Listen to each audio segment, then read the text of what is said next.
politicians today, am I talking to somebody here, who are ruining the country for getting they have children? To change a nation is very easy. Just have a heart. Look at Abia. You see what's happening in Abia? See what's happening in Abia? Now I'm hearing that the man said they want to pull off from national grid so they can have their own electricity. Go to Abia, see the transformation. For a man, how much can you eat? For a man who has a heart for his people.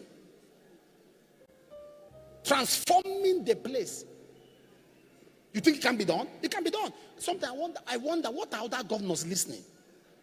When I go abroad, I see how developed nations are. I ask myself, do African leaders come here?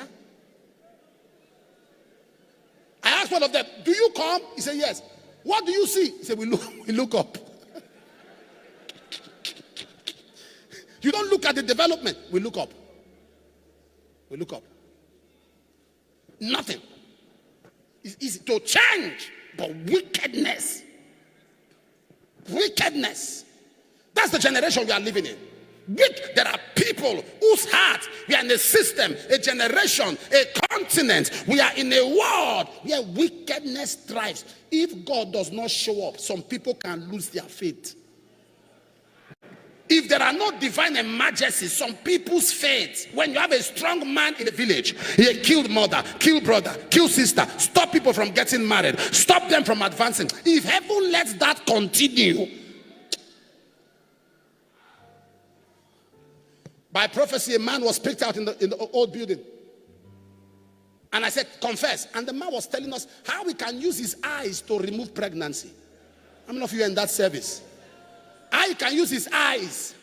A woman is pregnant. All he has to do is fix his gaze. He has houses in Lagos.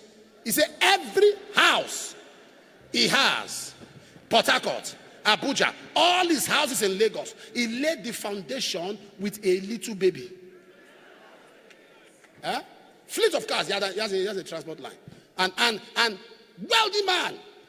But when judgment came, he said he started going for every that he knows pastors who are real. He knows pastors who are of God. He said that's why he came. I asked him, so where are you? No doctor, no nothing. There's a politician from the east. He's late now. He had his own, it was not a house, it was like a town. In his compound, he had about some boys' quarters. You know what the boys' quarters were? Duplexes. Duplexes were his boys' quarters. Duplex was boys' quarters. He had about 25 scattered in the compound. Yes. He had money. One day, stroke hit him. They took him around the world. He was a vegetable. The only thing they were feeding him was pap. That's all he was eating.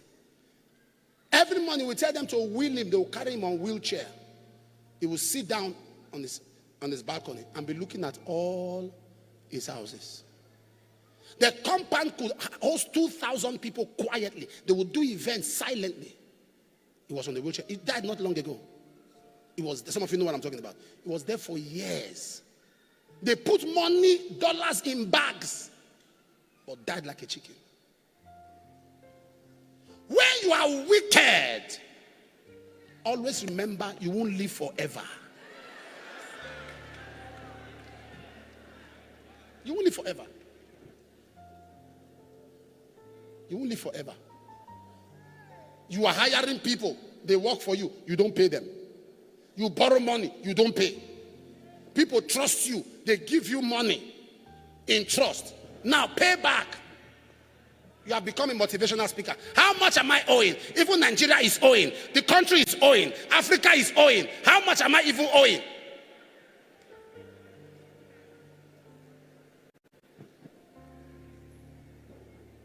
One of the signs of wickedness is when you go back on your word.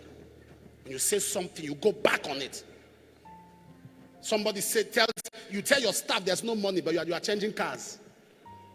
Company is not making money, but you are changing cars. Company is not making money, but all your children are enjoying life. But somebody working for you, his own children can't feed.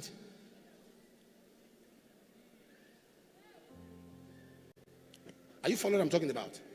The level of wickedness we are seeing. It's not just that are wicked. The poor are also wicked. Somebody is walking out of a house. He's parking out. So he wants to destroy. He will break the window. See, I'm leaving this house today. What do I spoil? This landlord is a wicked man. He will now go to the bathroom, break the tap, leave the water running. So what else do I do now? Let me break these tiles. People don't understand that poor people are wicked too. Ooh. Not some, majority. Ooh. Check every rebel. 90%, not 100%, 90% of rebels, of people with deep animosity, are from extremely poor background. I can tell you by experience. I can tell you. People that destroy others, that will come out and destroy others, are people that those they are destroying lifted them. Those people made them the voice in their family. They became like the reference point in their family. That is why their own family cannot call them to order, because the family feeds from them.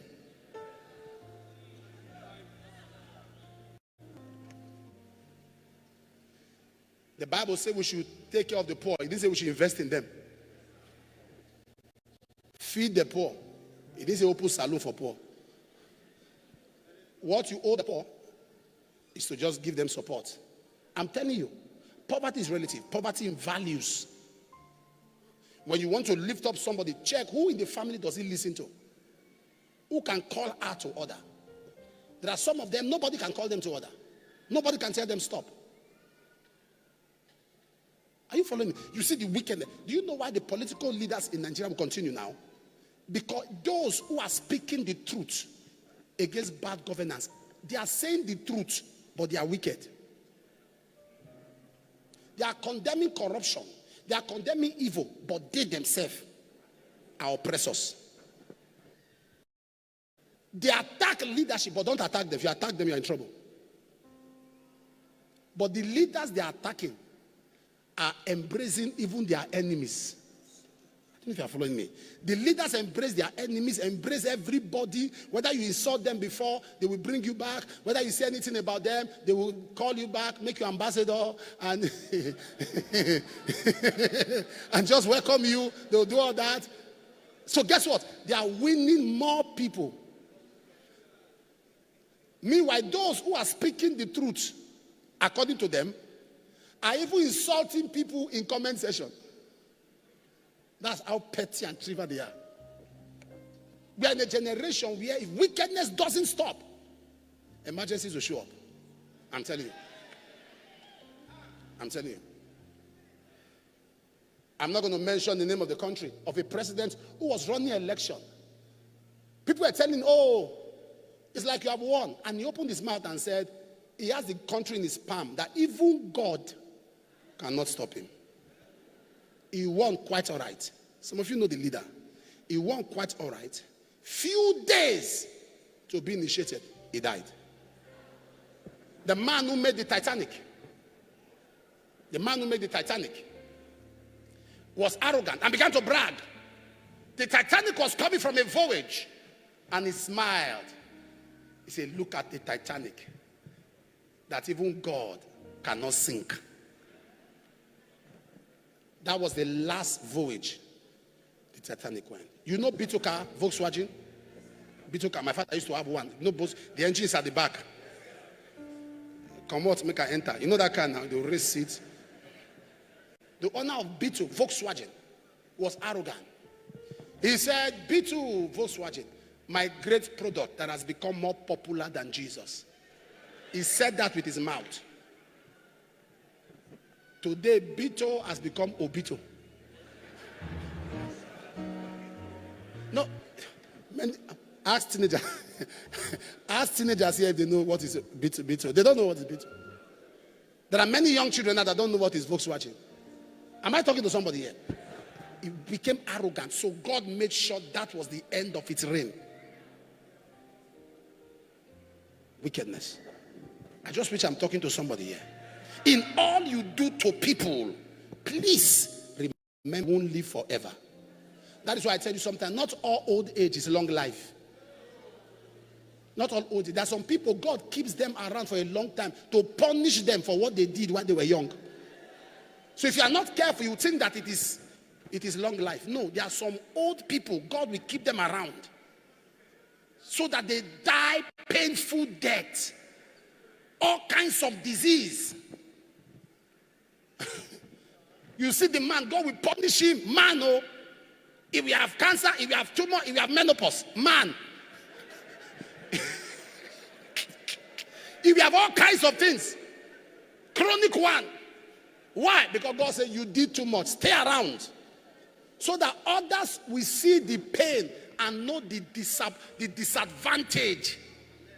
Grab land, kill the man, carry the wife, carry the land, carry the house. That's how they became rich. By all they took from people. Wickedness. Wickedness. And that's the general. Please remember, you will not live. It's the plan of God for us to live long, but no matter how long you live. I watched on TV a man in America, 107 years old. He was crying that he doesn't know why he's still alive. That he was tired. That all his friends' children, they had to take him to Switzerland so they can give him mercy killing. No mercy killing. So they can, it's only legalized in Switzerland. They had to, he said, they showed the room where they were injecting to die. He says he's ready, that he's tired. Tired of staying alive. In all wickedness, understand you don't live forever. So be careful. You may not be perfect, but please try not to cause people pain. You may not be perfect, but try not to cause people pain. Try your best. And when you realize that people are in pain because of you, remedy it. Correct it. Somebody is crying because of you. There are some people you've caused pain unknown to them. Just send them a text, greet them and say, I'm sorry. Over what? Don't worry. Over what? Don't worry. Over what? Don't worry. People you have disenfranchised, disadvantaged, kept them. There are some people who are in their condition today because you took what was theirs. You pushed them. You opened your mouth. Something was coming for them. You opened your mouth and you said something. And those who were to help them turn their back. And guess what you are doing today? Fire.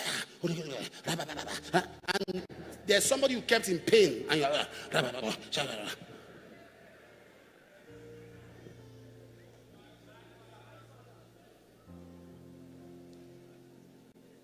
you steal money of a community.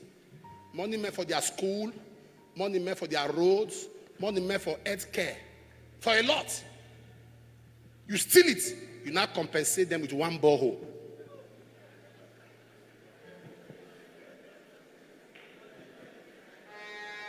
And that borehole, you open that borehole as though you open a factory. Your signboard was there. This one for borehole. I was passing through a state. I saw a man in house of whatever. I saw his borehole. His picture is so big. For borehole, picture is so big. He fenced the borehole, fenced his picture. Borehole. When the constituency project, in case you don't understand why you show your leader accountable, there's what they call constituency allowance. There's money they give to them that is meant for the constituency. To do road, do school, do this, do that, do. They give them the money. They get it. That money is meant, it's called constituency allowance. It is meant for that work. I wish you are following what I'm saying. They say you are from this place, build school, build this, build that, build this, build. You are not aware. You don't know. So the man is using that to build his own house, build his own this thing, and he forgets that his mother can be sick tomorrow. There's no health care. No health center. I wish somebody follow what I'm saying. That is why when they are sick, they don't get treatment here, they fly abroad. If you fix your country, you don't go abroad. Hello? Hello? Somebody decided to walk out of school. Say, sir, you want to frustrate my life? I'm leaving this school for you. She walks out of the school. A destiny is ruined because of a man's wickedness. And you are a leader in church. The person come to church, he saw you praying. Say, this man is praying. Some people, if God allows them to continue living, then he has to apologize to Sodom and Gomorrah. Number two. Number two. Emergency shows up when your life is under threat. Am I wasting your time? When your life is under threat. Look at verse 31 of the place where we read. 2 Kings chapter 6 verse 31. 2 Kings 6 31. 2 Kings 6 verse 31. 31. Look at what a king said to Elisha. Then he said, God do so and more also to me if the head of Elijah, the son of Shaphat, still stand on him this day. He was saying, before the end of this day, people are killing their children. We have a prophet in town. Before the end of this day, that may God punish him if Elijah's head is going to take off his head. Somebody say threat. His life was under threat. Heaven shows up. So when there is threat, it triggers emergencies. There are many of us who are under threat. Our life is under threat. As we are moving about, we are watching our backs. Because there is threat everywhere. There are people that want to swallow you up. They want you consumed. There will be emergencies. Some people want you consumed.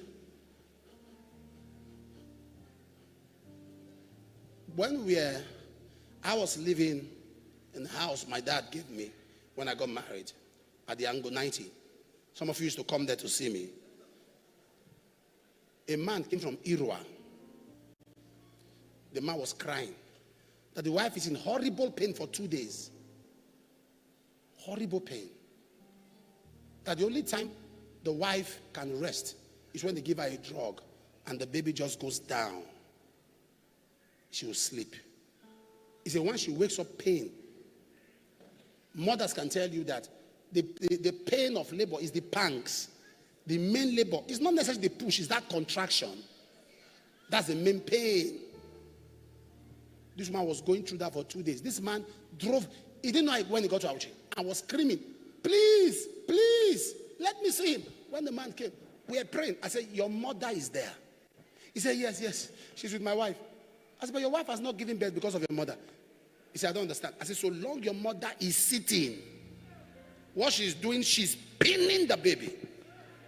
I said, in another one day, your wife and the baby will go. I was still talking. The way the man stood up from his knee, for a story building, climbed down, started running to his car. He told me later that when he just entered the hospital, he carried the mother in the chair.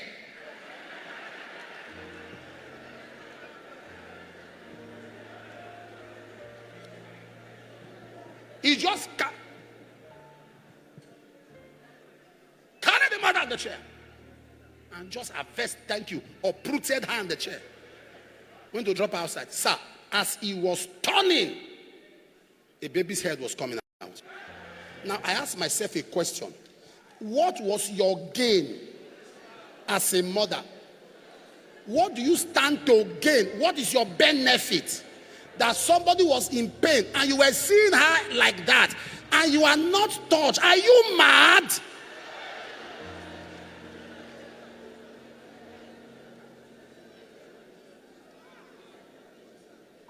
Nothing touches you. Are you human? Is it blood you have or zobo?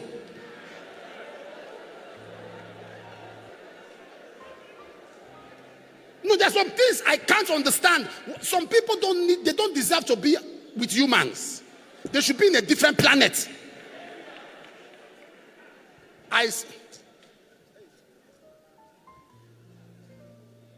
You are doing something to somebody. The person is in pain. You don't feel it. You are not worried. Whatever. Nothing shakes you.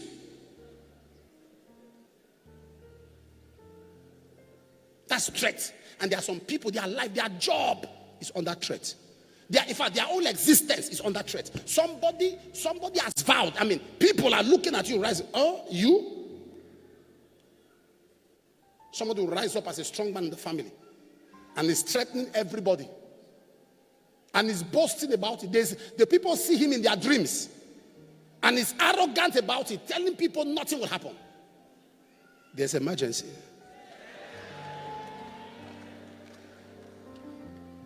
There's emergency. A woman came from Asaba. The husband died. 11 properties. 11 is what the man left. The man's younger brother took 10 and was still fighting over the 11th one. Threatened the woman, threatened the children. Guess what? His grown-up son that was a banker, 42 years, all of a sudden became epileptic. The second one that was a girl, she was working the judiciary in Benin, had a stroke. It was just giving everyone like that. This woman will sleep, all of a sudden she can't breathe. Her breath is under threat. And she came. I said, anything you are saying, ma, can I see evidences? He said, my husband had 11 properties. This man took 10. This one, I am staying. I didn't quarrel, I didn't fight him. Carry, I don't want, leave my children for me.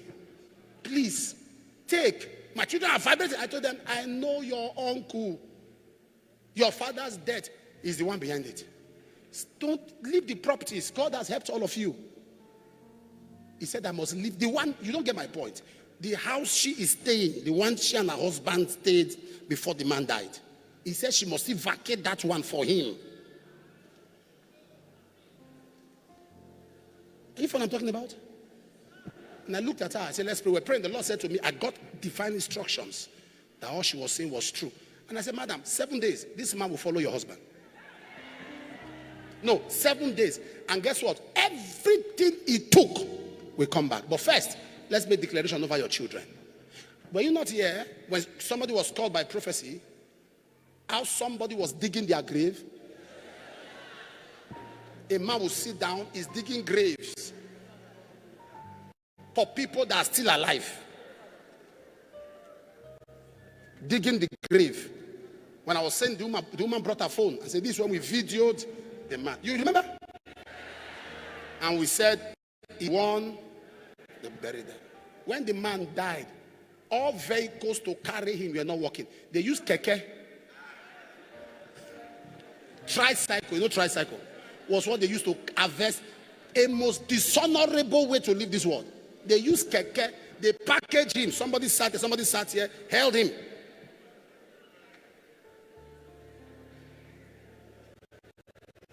And you are threatening. And there are some of you under the sound of my voice, your life now, your job, something is under threat.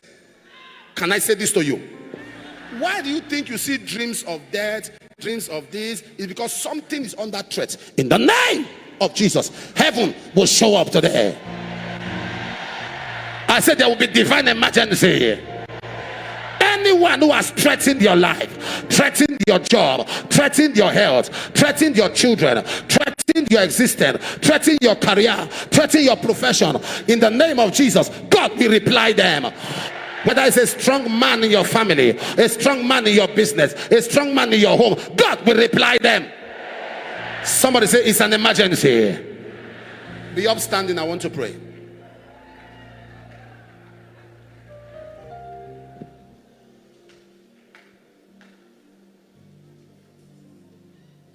All of it, please.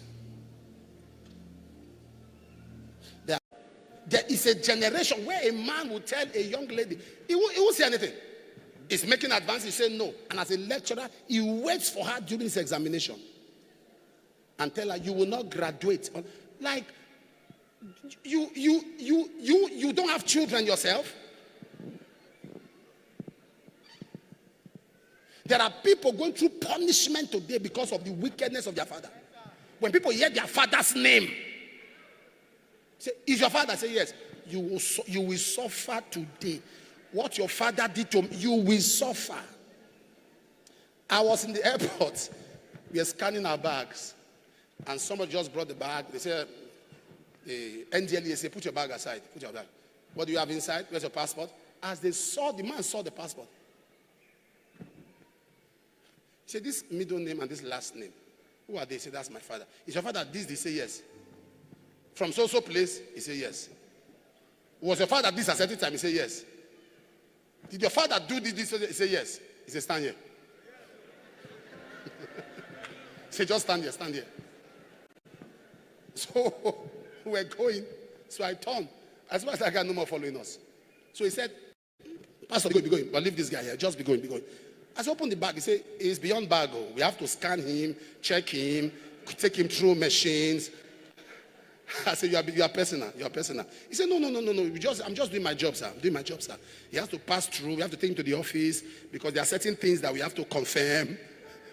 So I held his hand to a corner. I said, open the bag. You can do that. Take him through a machine. But this several process is like you are angry. He's an apostle. This guy's father. He opened his uniform and there was a scar. He said, the father gave me when I was small. Apostle, be going. I started begging. I said, I beg. Not today. He's with me now. When he's traveling alone, you can do what you want to do. I carried him. Let me return him back in one piece. The guy was looking. He was confused.